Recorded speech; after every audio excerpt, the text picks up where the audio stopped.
En primer lugar, dijimos que debemos estudiar la Biblia porque es la fuente de verdad.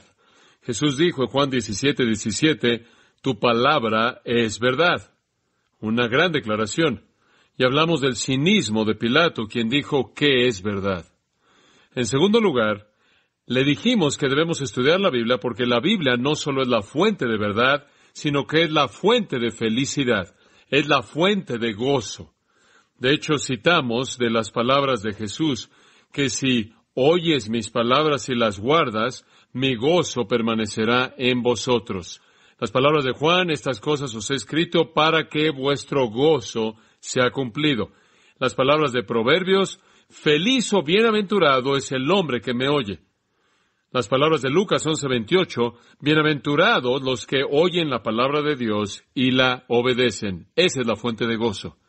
Usted estudia la palabra, usted oye lo que dice, usted extrae sus principios, usted obedece esos principios porque su corazón anhela obedecerlos y Dios derrama la bendición y el gozo. ¿Quiere saber algo? Por otro lado, permítame decirle esto. Usted podría esforzarse por ser obediente en toda manera legalista en la que usted quisiera, pero si en su corazón usted no quisiera hacerlo y estuviera peleando contra eso, Él nunca le daría el gozo. Porque como puede ver, el hacer obras buenas sin un corazón correcto no cuenta. Permítame mostrarle lo que quiero decir. La Biblia habla de fruto, habla de diferentes tipos de fruto, y habla del fruto del Espíritu, y esas son actitudes. Y antes de que jamás esté el fruto en su vida, así como ganar a gente para Cristo o estudiar la palabra de Dios o cualquier cosa de lo que habla la Biblia como fruto, alabanza, ofrenda, todas las buenas obras, pero antes de que el fruto por fuera signifique algo, tiene que salir del fruto del Espíritu del interior. Ahora escuche esto. El fruto de acción, las cosas que usted hace, sin la actitud, sin el fruto de actitud, lo que usted siente es legalismo puro, eso es fariseísmo. Usted puede hacer lo que usted quiera por fuera, puede ser un legalista del más meticuloso como los fariseos y nunca conocerá el gozo. Por otro lado, si su corazón es un corazón de obediencia y un corazón de actitud, puede fracasar por fuera y Dios le dará el gozo, porque Él ve el espíritu de obediencia, de gracia en su corazón. Eso es lo que Él busca. Entonces la promesa es esta, estudie la Biblia. ¿Por qué? Número 1, es la fuente de verdad. Número 2, es la fuente de regocijo. Dice usted, oye MacArthur, realmente valoro lo que estás diciendo. Tengo noticias para ti. Estudio la Biblia todo el tiempo y tengo mucho dolor, tengo muchos problemas. Bueno, tengo un versículo para usted, afortunadamente. No quiero dejarlo ahí volando con ese pensamiento. Dios no solo le dice exactamente que va usted a recibir el gozo, ¿verdad? Dios no le dice exactamente cuándo es que usted va a recibir el gozo, ¿verdad? Quizás tenga que esperar un poco de tiempo. Entonces, en Juan 16, y Él está viendo a los discípulos y les dice, yo ya me voy. Y están ahí sentándose, usted sabe, ahí todos tristes. Todo el mundo ha dejado su profesión, han estado siguiendo a Jesús por 3 años. Y Jesús se levanta y dice un día, ya me voy, caballeros, los voy a dejar y me voy a ir. Así es. Y todos están diciendo, oye, espera un momento, hombre. Yo me uní a este asunto pensando que el reino iba a venir. ¿Qué pasó? ¿Algo sucedió?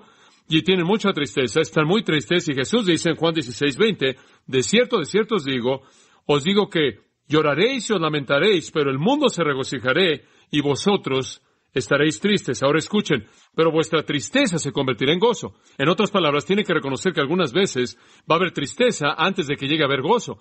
De hecho, ¿quiere oír algo interesante? Si usted no conociera la tristeza, usted no entendería el gozo cuando viniera. Y es correcto. Si usted no conociera el dolor, no conocería el placer. Y sabe una cosa, estaba leyendo recientemente un artículo interesante que estaba hablando de la diferencia entre comezón y entre cosquilla y que no podía ser definida médicamente. Sin embargo, la cosquilla es algo que lo hace estar feliz y la comezón es algo que irrita. Hay una línea muy fina entre estas dos.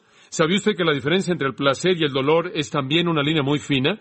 Por ejemplo, hombre, usted sabe, no hay nada más maravilloso que un regaderazo caliente, y usted sabe, lo calienta mucho y mete usted su codo y simplemente dice, muy bien, en cierta manera entra y es dolor, y de pronto, es placer. Hay una línea delgada entre el dolor y el placer. Y sabe una cosa, yo jugué fútbol americano cuando estuve en la universidad, y a lo largo de la universidad, como usted sabe, yo enfrenté una línea fina entre el dolor y el placer. Y usted sabe cómo es. Usted tortura su cuerpo como algún tipo de maníaco, es dolor, pero al mismo tiempo le encanta a usted con una especie de placer horrendo. La línea fina entre el dolor y el placer. Y creo que si no conociéramos el dolor, no conoceríamos el placer. Si no conociéramos el dolor, no conoceríamos el gozo que el placer puede traer. Y creo que una de las razones por las que Dios permite que enfrentemos tristeza en nuestras vidas es para que entendamos el gozo cuando viene. Y entonces Él dice, van a tener tristeza por un poco de tiempo, sean pacientes. Escuchen, si obedece la palabra de Dios, Él le va a dar ese gozo, quizás no instantáneamente cuando usted lo quiere, pero siempre cuando usted lo necesita. Entonces, ¿por qué debo estudiar la Biblia? ¿Qué me debe motivar al estudio bíblico? Número 1, la Biblia es la fuente de verdad. Número 2, la Biblia es la fuente de gozo. Y le voy a decir una cosa, no importa lo que sucede en mi vida externamente y circunstancialmente, cuando yo estudio la palabra de Dios, hay una emoción y un gozo que no es tocado por circunstancia alguna. Tercera cosa, una tercera fuerza motivadora, una tercera razón por la que debe estudiar la Biblia es que la palabra es la fuente de victoria. No sé usted, pero a mí me gusta ganar. A mí no me gusta perder. Pierdo mucho, pero no me gusta. Me gusta ganar. Yo creo que si usted va a hacer algo, hágalo bien. Mi papá solía decirme de vez en cuando era un pequeño, mira, escucha, Johnny. Él decía, si lo vas a hacer, hazlo conforme a lo mejor de tu capacidad o no vale la pena que lo hagas. Y así crecí, buscando la excelencia. Me gusta ganar. No me gusta perder. Me gusta ganar. Y veo eso en mi propia vida cristiana. No me gusta darle una ocasión al adversario. No me gusta darle la ventaja, como dicen Corintios. No me gusta ver a Satanás victorioso. No me gusta ver al mundo dominarme. No me gusta ver a la carne vencer al espíritu. Quiero ganar. Tengo un deseo por ganar. Me acuerdo que mi entrenador de fútbol americano solía darnos la clásica plática de que necesitas ganar. Y creo que así debemos ser como cristianos. No hay razón por la cual tenemos que ceder al enemigo. Y conforme usted estudia la Biblia, va a descubrir que la palabra de Dios se vuelve la fuente de victoria. David dijo esto, y usted lo recuerda también como yo. En mi corazón he guardado tus dichos para, ¿no qué? Pecar contra ti. La palabra entonces es la fuente de victoria sobre el pecado. La palabra de Dios es absorbida, se vuelve el recurso que el Espíritu Santo usa para dirigirnos. El Espíritu Santo la usa para fortalecernos contra la tentación. Usted no tiene manera de prevenir el ser llevado a pecar a menos de que la palabra de Dios esté ahí para que el Espíritu Santo la active en su mente consciente. Y le voy a decir algo simple. Como cristiano, usted nunca funcionará en base a lo que usted no conoce. Nunca sucederá. Usted nunca va a poder operar en base a un principio que nunca conoció. Usted nunca podrá aplicar la verdad que no ha descubierto. Entonces, conforme usted alimenta su mente la palabra de Dios, se vuelve una herramienta que el Espíritu de Dios usa para dirigirlo y guiarlo. Ahora veamos, por ejemplo, en el 4º capítulo de Mateo, la ilustración clásica de enfrentar a Satanás con la palabra de Dios. Y aquí vemos a Jesucristo y dice en el versículo 1, entonces Jesús fue llevado por el Espíritu al desierto para ser probado o tentado por el diablo. En lo que a Dios concernía era una prueba porque Él no fracasaría. En lo que a Satanás concernía era una tentación porque Él esperaba que Jesús fallara. La palabra puede significar cualquiera de las dos. Peirasmos puede significar prueba o tentación. Es una palabra neutral. Podría significar bueno o malo. Desde el ángulo de Satanás quería que fuera malo. Desde el ángulo de Dios Él sabía que sería bueno. Entonces el Espíritu lo llevó al desierto sabiendo que Él pasaría la prueba. Satanás estaba ahí esperando que Jesús fracasara. Y después de que Él había ayunado por 40 días y 40 noches, Él tuvo hambre. No es sorprendente, pero me parece interesante que debido a que Jesús era un ser humano tan perfecto, sin pecado, su cuerpo debía haber tenido poderes más allá de lo que nosotros jamás podríamos experimentar. Él debió haber sido tan fuerte, tan viril, tanto de lo que la humanidad habría sido en su potencial maximizado, por lo menos como la conocemos, que Él no tuvo hambre, aparentemente a lo largo de estos 40 días, sino hasta después, cuando Él realmente conoció los dolores, el deseo intenso del hambre. Finalmente, después de 40 días, vino el tentador y le dijo, y aquí Él le da 3 tentaciones y usted las recuerda. Pero en cada uno de los casos, Jesús respondió con la palabra de Dios. Primero, Él dijo, si eres hijo de Dios, manda estas piedras que se conviertan en pan. Lo que Él realmente le está diciendo, escucha, tú eres el Hijo de Dios, tú eres Dios en carne humana, tú eres el Mesías, tú mereces algo mejor que esto. ¿Qué estás haciendo aquí en la tentación? ¿Qué estás haciendo aquí sufriendo? ¿Qué estás haciendo aquí en este desierto miserable habitado por bestias salvajes y cosas que se arrastran? ¿Qué estás haciendo aquí muriéndote de hambre? Tú eres el Hijo de Dios. Satisface tu hambre. Haz algo de pan, te lo mereces. Y Él realmente lo estaba tentando a ir en contra del plan para buscar su propia satisfacción. Él estaba diciendo, haz lo que quieras, no dependas de Dios. Dios todavía no ha satisfecho tu necesidad. Aquí has estado 40 días, tienes hambre. Tú eres digno de más que esto. Él realmente lo está tentando a desconfiar del cuidado de Dios. Él le respondió y le dijo, escrito está, y Él citó Deuteronomio. No solo de pan vivirá el hombre, sino de toda palabra que sale de la boca de Dios. Lo que Él estaba diciendo era, Mira, Dios prometió que Él cuidaría de mí. Yo voy a mantener mi confianza en su promesa. Yo nunca usaré mis propios poderes para violar la promesa de Dios. Él rechazó la tentación con la palabra de Dios. Después el diablo lo lleva a la santa ciudad, a Jerusalén. Lo eleva hasta el pináculo del templo. Probablemente esa parte que salía del templo, ahí por el valle de Hinnom, que estaba sobre el valle de Hinnom, el cual era una caída de varios metros, y lo colocó ahí y le dijo, ¿por qué no te avientas? Simplemente aviéntate. Después de todo, y el diablo dice, ¿quieres citar las Escrituras? Te la voy a citar también. Él encargará a sus ángeles acerca de ti, y en sus manos te sostendrán para que tu pie no tropiece en piedra. ¿Quieres confiar en Dios? ¿Vas a aferrarte a Dios? ¿No vas a hacer pan? ¿Vas a creer en Dios? Bueno, ¿por qué no crees realmente en Dios y te avientas aquí un clavado para ver si Él cumple su palabra? Se oye bien, Satanás es inteligente. ¿Quieres decirme cuánto confías en la palabra de Dios? Aquí hay una buena manera de probarlo. Aviéntate, que Él te atrape. Jesús le dijo, escrito está, no tentarás al Señor tu Dios. Confía en Dios, dijo Jesús. No presumas de Dios. Cree en que Él va a cuidar de ti a lo largo del viaje. No te coloques ahí en la autopista, ¿te das cuenta? Ahí está la diferencia. Satanás entonces le muestra desde un monte alto los reinos del mundo y le dice, mira, te voy a dar todo eso si postrado me adorares. Jesús le dijo, sal, vete, Satanás. Una fue bastante mala, la 2 fue intolerable y la 3 es absolutamente suficiente. Vete, porque escrito está, al Señor tu Dios adorarás y a Él solo servirás. Y entonces el diablo le dejó y vinieron ángeles y le sirvieron. Y Dios cumplió todas sus promesas. El punto es este. Jesús respondió a la tentación de Satanás 3 veces y cada vez que lo hizo, Él citó directamente del Antiguo Testamento. Escuche, como cristiano, es el capturar la verdad bíblica en su mente consciente que le da la capacidad de derrotar a Satanás. No lo puede hacer por sí solo. Jesús literalmente triunfó sobre el diablo a través de la palabra de Dios. Es la fuente de victoria. Usted no puede razonar, usted no puede tratar simplemente de hacer un lado a Satanás. Usted sabe, es increíble, la gente con frecuencia imagina que pueden discutir con Satanás usando su propia lógica. No puede ser hecho. Otra ilustración interesante es Lucas 4:33. Había en la sinagoga un hombre que tenía un espíritu de un demonio, de un espíritu inmundo, y él clamó a gran voz. Él era un hombre que estaba poseído por demonios en la sinagoga, lo cual debió haber sido bastante molesto para los servicios ahí. Hemos tenido algunos en nuestra iglesia de vez en cuando, entonces creo que conozco el sentimiento. Y él decía, déjanos, ¿qué tenemos que ver contigo, Jesús de Nazaret? ¿Has venido para destruirnos? El hombre está lleno de estos demonios y todos están gritando, sé quién eres, el Santo de Dios. Y Jesús lo reprendió diciendo, calla, sal de él. Y cuando el demonio lo había aventado en medio de ellos, salió de él y no lo lastimó. Y todos estaban sorprendidos y hablaban entre sí mismos diciendo, ¿qué palabra es esta que con autoridad y poder manda a los espíritus inmundos y le obedecen? ¿Sabe usted lo que Jesús hizo? Ahí Él estableció su autoridad y su poder sobre Satanás con su palabra. Con una palabra Él podía derrotar a los demonios. Con una palabra Él dijo, vete, Satanás. Con una palabra Él echó a la legión de demonios de un maníaco en Gadara. Y ellos decían de Él, nunca un hombre habló como este hombre. Él habla como un hombre de autoridad, no como los escribas y los fariseos. Escuche, la palabra de Jesucristo es absolutamente autoritativa. Ahora, cuando usted conoce la palabra de Dios, usted conocerá la victoria. Permítame mostrarle otra ilustración. En Efesios 6:17, en la discusión de Pablo acerca de la armadura del cristiano, encontramos que él termina con esta gran parte de armadura. Versículo 17.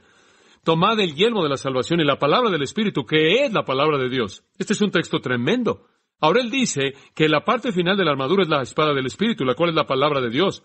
Ahora, cuando usted piensa en una espada de un soldado romano, usted piensa en algo así largo. Eso no es lo que es. Esa es la palabra griega ronfaya. La palabra aquí, la palabra griega para espada, es makaira. Y makaira era una palabra griega que se refería a una daga corta, pequeña. La espada del Espíritu no es una espada grande, ancha, que usted simplemente mueve por todos lados esperando cortarle la cabeza a algún demonio tarde o temprano. No es algo usado de manera indiscriminada, sin control. No es comprar una Biblia grande y pegarle a los demonios con la cabeza con ella. No es eso en absoluto. La espada del Espíritu es una makaira. Es una daga, es corta, es incisiva. Debe entrar en un lugar vulnerable o de lo contrario no hace ningún daño. La espada del Espíritu entonces no es algo general sino específico. Ahora observe además, la palabra aquí no es la palabra logos. La palabra griega normal logos sería usada de una palabra general. La Biblia es la logos. Cristo es el logos. Una palabra general es el logos. Cuando la Biblia quiere hablar de algo específico, habla la palabra rema o remata. Ahora observe esto. Esto significa una declaración específica. Ahora, ¿está listo para oír esto? La palabra del Espíritu es la declaración específica de la palabra de Dios que entra en el punto específico de la tentación. La gente dice, bueno, tengo la espada del Espíritu, yo soy dueño de una Biblia. Escuche, usted podrá ser dueño de una Biblia, de una bodega de Biblias, y no tener la espada del Espíritu. Tener la espada del Espíritu no es ser dueño de una Biblia, sino conocer el principio específico en la Biblia que se aplica en el punto específico de tentación. Y la única manera en la que usted conocerá la victoria en la vida cristiana es conocer el principio de la palabra de Dios para hacer esa aplicación en el punto específico en donde Satanás ataca, en donde la carne ataca, en donde el mundo ataca. Conforme usted se llena a sí mismo de la palabra de Dios, se convierte en la fuente de la victoria. Ahora, como puede ver, usted ni siquiera puede vivir la vida cristiana sin el estudio bíblico. Es la fuente de verdad, es la fuente de gozo, es la fuente de victoria. Permítame darle un cuarto. La palabra de Dios es también la fuente de crecimiento. Todo el mundo quiere crecer, como usted sabe. Si usted alguna vez ha visto, en nuestra iglesia tenemos un ministerio maravilloso para la gente mentalmente discapacitada. Algunos de ellos, créanlo o no, tienen 30 años de edad y tienen la mente de un bebé y todavía están en pañales. Y usted sabe, esto es algo triste. Que Dios bendiga a estas queridas personas, los amamos y Dios los ama, y yo creo que tienen una parte muy especial en su reino. Pero es algo tan triste ver a alguien que no creció. ¿Y sabe una cosa que es casi tan triste? Ver a cristianos que no crecen, retrasados, con un crecimiento estancado, nunca crecen. Y la razón por la que no crecen es porque no se meten a la palabra. Pueden ir a la iglesia y sentarse ahí, usted sabe, y llegan a la iglesia y se llena y se van. Nunca nada pasa, es triste. Pedro dice esto, y este es un gran texto, 1 Pedro 2:2. Desea como niños recién nacidos la leche espiritual no adulterada, para que por ella que crezcáis. En otras palabras, la palabra es la fuente de crecimiento. ¿Sabe una cosa? Todo mundo quiere crecer. Le voy a decir una cosa, cuando yo era un cristiano más joven, me acuerdo cuando estaba en el seminario, en la universidad, usted en cierta manera, yo estaba involucrado en todo tipo de cosas y estaba perdiendo el tiempo, no crecí mucho.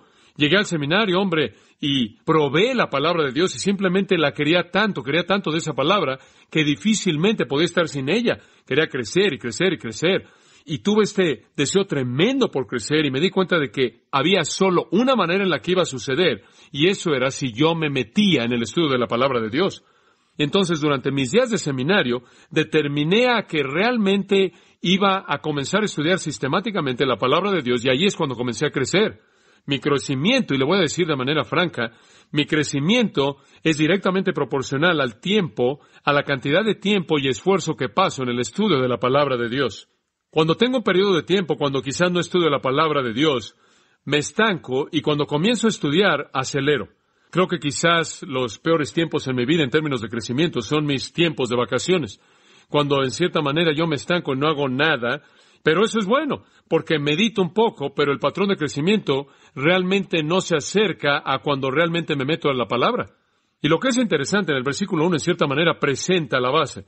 Dice que en primer lugar tenemos que desechad, desechando pues toda malicia, es la palabra griega kakia, que significa maldad general.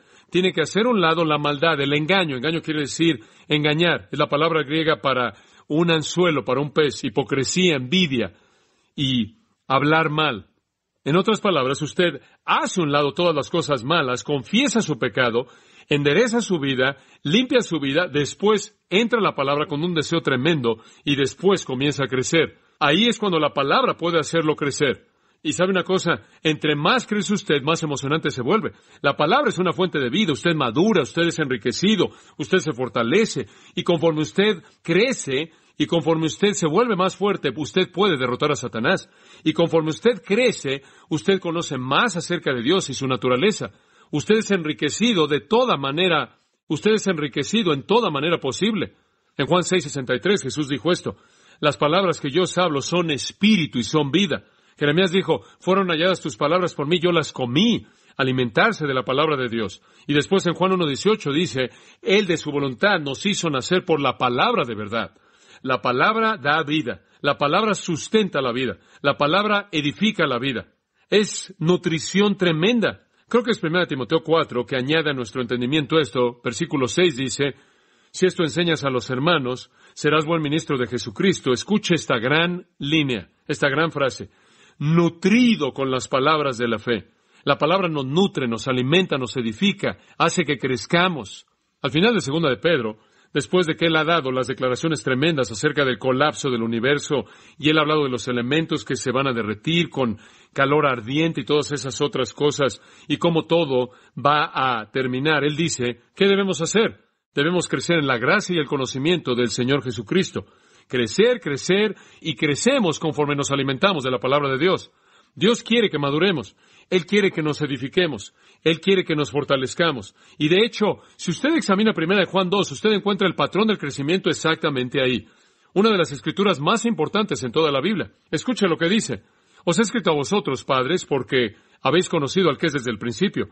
Os escribo a vosotros, jóvenes, porque habéis vencido al maligno. Os escribo a vosotros, hijitos, porque han conocido al Padre. Ahora usted ve ahí 3 categorías, padres, jóvenes y a los niños pequeños. Y usted notará 3 diferencias. Os escribo a vosotros, pequeños, han conocido al Padre. Os escribo a vosotros, jóvenes, porque habéis vencido al maligno. Os he escrito a vosotros, padres, porque conocéis al que era desde el principio. Ahora, ¿sabe qué son esas 3 cosas? Son categorías de crecimiento espiritual. Esos no son literalmente niños pequeños, jóvenes y padres. No serviría de nada escribir el versículo a pequeños. De cualquier manera no lo podrán leer. Está hablando de niveles de crecimiento espiritual. Ahora, todos comenzamos como niños pequeños. Todos comenzamos y conocemos al Padre. Ese es el da espiritual. Usted no conoce mucho cuando es un nuevo cristiano, pero usted sabe que Jesús me ama, esto sé. Pues la Biblia dice así. Dios es mi Padre y es maravilloso y demás. Estamos balbuceando, espiritualmente. ¿Se da cuenta? Pero usted no debe quedarse ahí. Eso es realmente triste. Usted llega al segundo nivel, jóvenes. ¿Cuál es la característica de un joven? Él ha vencido al maligno. Tiempo pasado. ¿Quién es el maligno? Satanás. Dice usted, ¿me estás diciendo que yo puedo llegar al lugar en mi vida en el cual puedo, de hecho, vencer a Satanás? Eso es absolutamente correcto. ¿Me estás diciendo que puedo decir, he vencido al maligno? Eso es correcto. ¿Cómo? Versículo 14. Os he escrito a vosotros, padres, porque habéis conocido al que es desde el principio. Os he escrito a vosotros, jóvenes, porque sois fuertes y la palabra de Dios permanece en vosotros y habéis vencido al maligno. Ahora escuche esto. Para vencer al maligno, Satanás necesita ser fuerte. Solo hay una manera en la cual usted puede ser fuerte y eso es que la palabra permanezca en usted. Ahora escuche. ¿Sabe quién es un joven espiritual? Un joven espiritual es alguien que realmente conoce la palabra. Y esta es la razón por la que digo esto. Satanás, de acuerdo con 2 Corintios 11, viene disfrazado como un ángel de luz. Yo creo que Satanás, de acuerdo con la Biblia, pasa el 99.9% de su tiempo en sistemas de religión falsos. Yo creo que los bares y los problemas de prostitución y el crimen y la lujuria y el mundo y el materialismo y el resto de esas cosas, yo creo que todas esas cosas realmente están cubiertas por la carne. Lea usted Gálatas capítulo 5. Las obras de la carne son estas. Y enlista todas. No creo que Satanás anda por todos lados picándole en las costillas por algún pequeño pecado. Yo creo que Satanás está desarrollando sistemas de maldad a nivel mundial. Satanás está apareciendo como ángel de luz. Sus ministros son ángeles de luz. Él trabaja en las religiones falsas. Y un joven espiritual, escuche, es alguien que vence a Satanás en el sentido de que él sabe lo suficiente acerca de la palabra de Dios como para no verse tentado por las religiones falsas, sino que más bien él se enoja por ello. Por ejemplo, la característica de un niño espiritual es, de acuerdo con Efesios 4:14, es que él es llevado por doquier por todo viento de doctrina. Los bebés espirituales tienen problemas con la falsa doctrina. Los jóvenes espirituales son personas que conocen su Biblia, conocen su doctrina, de tal manera que la falsa doctrina de Satanás no les apela en absoluto. Pero hay un tercer nivel. Él dice, os he escrito a vosotros, padres, porque habéis conocido al que era desde el principio. Ahora escuche esto. ¿Sabe quién es el Padre? Esa es la persona que ha ido más allá de la página. Él no solo conoce la doctrina, él conoce al Dios que está detrás de la doctrina. ¿Se da cuenta? Ahora, en estos 3 pasos, usted tiene el progreso de crecimiento espiritual. Comenzamos como bebés, conforme nos alimentamos de la palabra, nos fortalecemos. Nunca vencemos la carne, pero podemos vencer al mundo. Nuestra fe hace eso, 1 Juan 5 dice. Podemos vencer los esfuerzos de Satanás, de la religión falsa. La doctrina es eso. Nunca venceremos la carne. Ese siempre será un problema. Pero podemos tener el gozo de vencer los sistemas falsos de religión de Satanás. He visto eso suceder. Le puedo decir, cada vez que un hombre o una mujer llega al lugar de ser un joven espiritual, invariablemente llegan al punto en donde la religión falsa los hace enojar y quieran salir y quieren pelear con las sectas. Y después, conforme maduran más allá de eso, ya no están tan preocupados por pelear con las sectas. Comienzan a probar quién es Dios. Comienzan a entrar a las profundidades de la mente del Dios eterno y comienzan a ir más allá de que sea un padre espiritual y comienzan a caminar en la presencia del Santo. Ahí es a donde debemos ir en nuestro crecimiento. Escuche, usted pierde si se queda como bebé. Usted pierde si se queda como un joven espiritual y lo único que conoce es la doctrina. Usted tiene que llegar al lugar en el que ha comenzado a caminar en la presencia misma del Dios del universo, en donde usted realmente comienza a tocar a la persona misma de Dios. Ese es el fin del crecimiento. Entonces, cuando usted estudia la palabra, se vuelve la fuente de crecimiento, y así como es la fuente de verdad, la fuente de gozo y la fuente de victoria. Permítame darle tan solo dos más. Yo creo también que la palabra de Dios debe ser estudiada porque es la fuente de poder. ¿Sabe una cosa? Es la palabra de Dios la que nos infunde de poder y no hay nada peor que sentirse como un cristiano impotente. Usted sabe, lee Hechos 1:8, pero recibiréis poder. Y algún hombre llega y dice, la palabra poder es dunamis y serán dinamita. Usted sabe y lo oye decir, hombre, deberías estar explotando por todo el mundo. Y usted se pregunta a sí mismo, ¿explotando? Yo ni siquiera tengo una chispa. Nada, no tengo el poder. Y alguien le dice, deberían salir y ganar a gente para Jesucristo. Y dice usted, ¿estás bromeando? Yo no. Usted sabe, yo soy como Moisés, yo no puedo hablar. Y realmente peleamos con nuestra impotencia. No sabemos qué es el poder. Escuche, la palabra de Dios lo infunde de poder. Escuche, a partir de mi propia vida le puedo decir, entre más conozco la palabra de Dios, menos temo cualquier situación, porque sé cuál es el recurso para esa situación. La palabra de Dios se convierte en una fuente de poder. De hecho, es una fuente de poder. Del ángulo que usted la vea, es una fuente de poder. En el libro de Hebreos lo dice en el 4:12, la palabra de Dios es viva y eficaz, y más cortante que toda espada de dos filos, y penetra hasta partir el alma y el espíritu, y discierne los pensamientos y las intenciones del corazón. Este es un libro poderoso. Permítame decirle algo. Usted levante esto y la va a leer, y lo lee y lo va a cortar. Es algo poderoso. Es un libro poderoso. El apóstol Pablo dijo, porque no me avergüenzo del evangelio de Cristo, porque es poder de Dios para salvación a todo aquel que cree. Y sabe una cosa, algunas veces usted está ahí hablando con un hombre y comienza a abrir el evangelio y puede ver el poder del evangelio de Dios simplemente aplastando toda filosofía en la cual pasó este hombre 20 años. En Efesios 4:23 dice, renovaos en el espíritu de vuestra mente. En Romanos 12 dice que podemos ser transformados por la renovación de nuestro entendimiento. En 2 Corintios 3:18 dice que podemos literalmente ser transformados por el Espíritu Santo en la gloria misma de Jesucristo. Conforme usted se enfoca en la palabra de Dios, tiene un poder en su vida que es increíble. Conforme usted medita en ella, lo capacita. ¿Sabe una cosa? Es como el asunto de la computadora. Usted entiende el asunto de que lo que mete a la computadora, eso sale. Lo que usted mete a su computadora es lo que va a salir en su propia vida. Conforme usted se alimenta de la palabra de Dios, conforme usted mete la palabra de Dios, va a salir cuando sus botones son empujados. Es la fuente de energía, la fuente de poder. De hecho, en Efesios, ahí en el capítulo 3, es un capítulo tremendamente rico. Los primeros 3 capítulos de Efesios, ahí el apóstol Pablo está diciendo, ahora quiero que aprendan esto, y aprendan esto, y aprendan esto. Y no es nada más que teología, teología, teología, hasta el versículo 13. Más teología, teología, teología. Grandes verdades, verdades increíbles. Hemos sido bendecidos con toda bendición espiritual en los lugares celestiales. Hemos sido perdonados, hemos sido redimidos, aceptados en el amado. Se nos ha dado sabiduría. Se nos ha dado la información del conocimiento de las épocas para conocer el plan eterno de Dios. Se nos ha concedido el Espíritu Santo. Hemos sido sellados con el Espíritu. Tenemos la garantía del Espíritu y estas cosas increíbles que son nuestras. Y Él sigue y sigue y sigue. Hemos sido hechos un nuevo hombre. Somos la habitación del Espíritu. Somos la casa de Dios. Somos la familia de Dios. La pared intermedia entre judío y gentil ha sido derribada y hemos sido unidos en un cuerpo, el cuerpo de Jesucristo. Tenemos las riquezas inescrutables de Cristo que son nuestras. Se nos han dado los misterios de Dios. Riquezas increíbles son nuestras y sigue y sigue y sigue. Y él ora en el capítulo 1. Oro a Dios porque entiendan que los ojos de su entendimiento sean abiertos, que puedan entender y comprender estas verdades increíbles. Y después de haber dicho todo eso, si entienden esas verdades, si aprenden estas verdades, y él dice esto en el 3:20, escúchenlo. Y aquel que es poderoso para hacer todas las cosas más allá de lo que podemos pedir o entender, según el poder que actúa en nosotros. ¿Se da cuenta? Hombre, los recursos. ¿Alguna vez ha pensado en el hecho de que usted puede hacer lo que usted piense?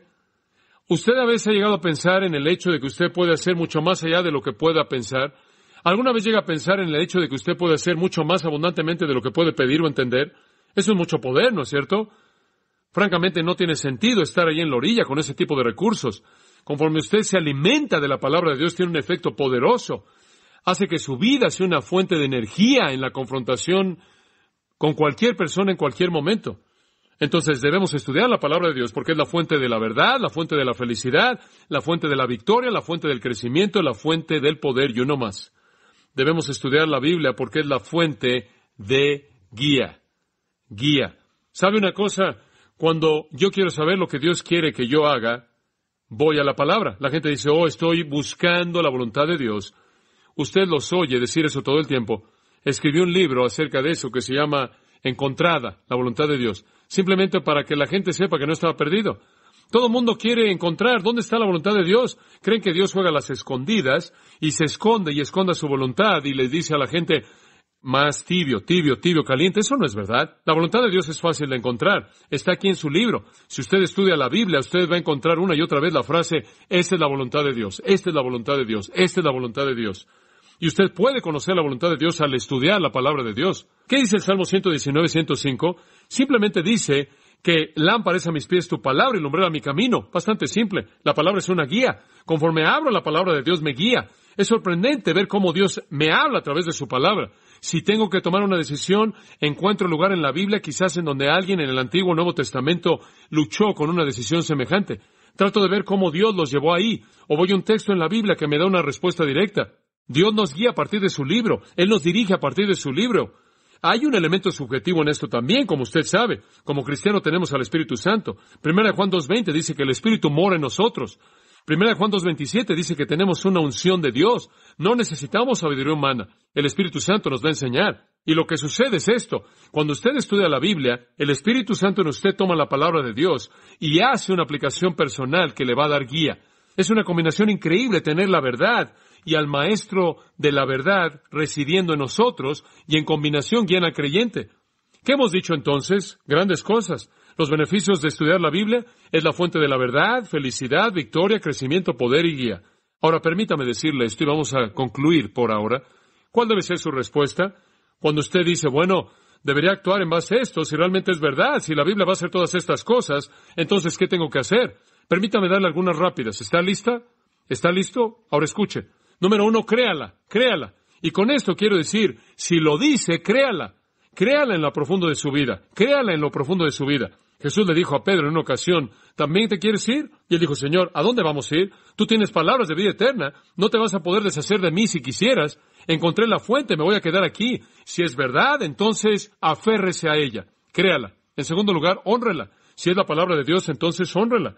En Job 23:12 encuentra usted esta declaración magnífica de Job, en donde él dice, he atesorado las palabras de su boca más que mi necesario alimento. Escuche, si esta es la palabra de Dios y va a ser todo lo que acabamos de decir, créala y hónrela. De hecho, en el Salmo 138:2 el salmista dijo, Dios ha magnificado su palabra, escuche esto, por encima de todo su nombre. ¿No es eso increíble?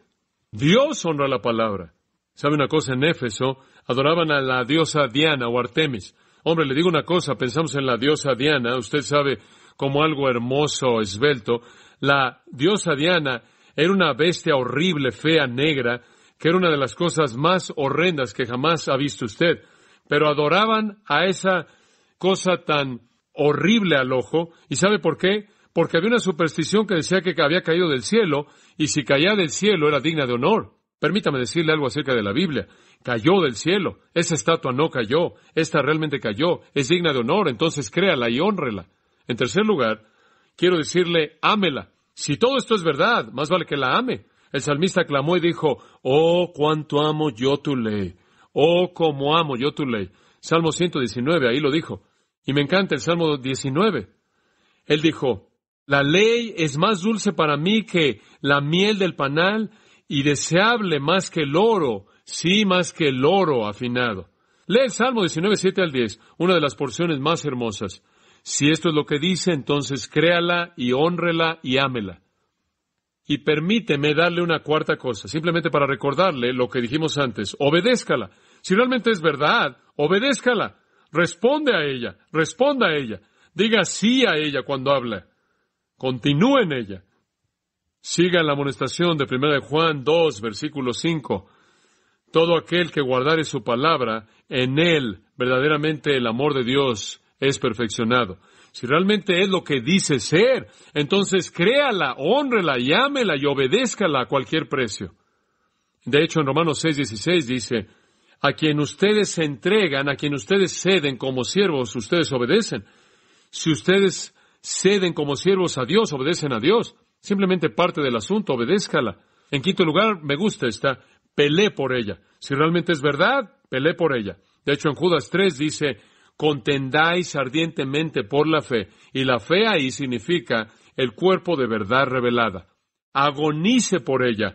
Involúcrese a sí mismo en una batalla por defender la palabra de Dios.